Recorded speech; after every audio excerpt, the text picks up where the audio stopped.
ইরানের সঙ্গে ইসরায়েলের সংঘাত যখন চরমে, বিশ্বজুড়ে একটাই প্রশ্নচিহ্ন বড় হয়ে দেখা দিয়েছিল, আমেরিকা কি সরাসরি এই সংঘাতে জড়াবে? শেষমেশ সেই প্রশ্নের উত্তর পেয়ে গেল আন্তর্জাতিক মহল। ইরানকে 2 সপ্তাহ সময় দিয়েও 72 ঘন্টার মধ্যে এয়ার স্ট্রাইক চালিয়েছে আমেরিকা। শনিবারই বাংকার ভেঙে হামলা চালানোর হুঁশিয়ারির ইঙ্গিত দিয়েছিলেন ডোনাল্ড ট্রাম্প। রবিবার ট্রুথ হ্যান্ডেলে আমেরিকার প্রেসিডেন্ট লিখেছেন, এই হামলা আমেরিকা এবং ইসরায়েলের কাছে ঐতিহাসিক মুহূর্ত। ফোর্দোতে বোমা বোঝাই পেলোড ফেলা হয়েছে। সেনাদের অভিনন্দন। বিশ্বের আর কোনো সেনাবাহিনী এই ধরনের অভিযান চালাতে পারেনি। এবার শান্তির পালা। For 40 years, Iran has been saying death to America, death to Israel. With all of that being said, this cannot continue. There will be either peace or there will be tragedy for Iran far greater than we have witnessed over the last 8 days. Remember, there are many targets left, but if peace does not come quickly, we will go after those other targets with precision, speed, and skill. There's no military in the world that could have done what we did tonight. Not even close. There has never been a military that could do what. স্থানীয় সময় শনিবার রাতে B-2 spirit স্টিলথ বোমারু বিমান নিয়ে America হামলা চালায় ইরানের 3টি পারমাণবিক কেন্দ্রে। ফোর্দোতে 6টি বাংকার বাস্টার বোমা ফেলা হয়েছে।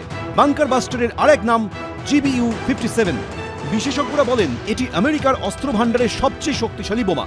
জিপিএস গাইডেড একটি বোমার ওজন প্রায় 14,000 কেজি। বহন করতে পারে 2,400 কেজি বিস্ফোরকে ঠাসা পেলোড।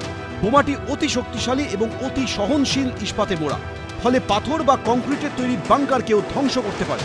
এমনকি নির্ভুল নিশানায় গুঁড়িয়ে দিতে পারে মাটির 200 ফুট নিচে থাকা লক্ষ্যবস্তুকেও।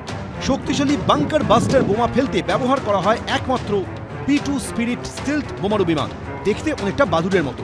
বলা হয় আমেরিকার অত্যাধুনিক বোমারু বিমানগুলির মধ্যে একটি। 18,000 কেজিরও বেশি পেলোড বহন করতে পারে। একবার জ্বালানি ভরলে উঠতে পারে 11,000 কিলোমিটার পর্যন্ত। বর্তমানে আমেরিকার কাছে 19টি B-2 বম্বার সক্রিয় অবস্থায় রয়েছে। এই বিমানের সবথেকে বড় দিক, শত্রুপক্ষের রেডারে ধরা পড়ে না। ফোর্দোর পাশাপাশি হামলা চালানো হয়েছে নাতানজ এবং ইস্পাহান পরমাণু কেন্দ্রেও। ব্যবহার করা হয়েছে F-22 র্যাপ্টর যুদ্ধবিমান। ব্যবহার করা হয়েছে টোমাহক ক্রুজ মিসাইল। সূত্রের দাবি আমেরিকার নৌবাহিনী ডুবোজাহাজ থেকে 30টি টোমাহক সুপারসনিক ক্রুজ মিসাইল ছোড়া হয়েছে। এই ক্ষেপণাস্ত্র যুদ্ধজাহাজ ও সাবমেরিন থেকে যে কোনো আবহাওয়ায় নিক্ষেপ করা যায়। ছুটন্ত অবস্থাতেই উপগ্রহের মাধ্যমে এর গতিপথ ও দিশানা পরিবর্তন করা যায়। হামলা চালাতে বোমারু বিমানগুলিকে মিসৌরি বিমানঘাঁটি থেকে লক্ষ্যবস্তু এলাকা পর্যন্ত প্রায় 11,400 কিলোমিটার পথ অতিক্রম করতে হয়েছে। তার জন্য একাধিকবার আকাশে জ্বালানি ভরতে হয়েছে। তার জন্য 37 ঘন্টা অবিরাম উঠতে হয়েছে আকাশে। सबसे पहले बड़ा पहलू तो ये है, पहला पहलू कि ईरान को पता चल गया है कि अब अमेरिका सीरियस है और एक बार अमेरिका ने अपना शिकार ढूंढ लिया, जैसे कि उसने इराक को ढूंढा था और उसके ऊपर अटैक को शुरू किया था।